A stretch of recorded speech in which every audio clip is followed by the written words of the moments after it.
და აი ამისათვის ვიმეორებ რესურსებია საჭირო, რომელიც არ გააჩნიებს საპროტესტო მოძრაობას ჩვენი ორფეხა ღორი ბიზნესმენების გადამტკიცებით.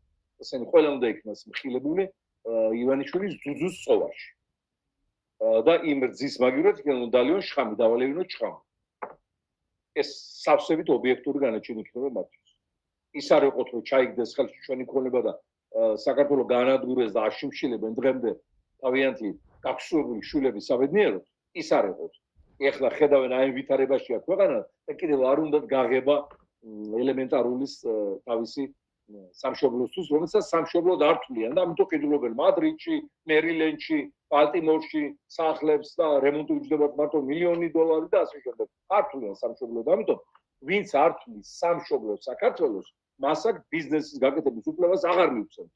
და რაც იშოვა და მოიპარა, იმას ჩამოახტოვებს. წავიდნენ მე და ირბინო, რომ გდევნიან და ის არის რა თქმა უნდა, დაკულაკება და ბოლშევიზმი. იხვირო რამდენი აი 2008 წელს რო დაიწყო ამერიკაში ჰიპოთეკური კრიზისი, ნაციონალიზაცია მოახდინა ობამა ბანკების. და საშინელ პრესში ჩააგდო და მოსვა თავის ადგილზე ყველა ვინც კრიზისით ცდილობდა სარგებლის მიღებას. აი ესეთი ამბები მოხდება აქაც.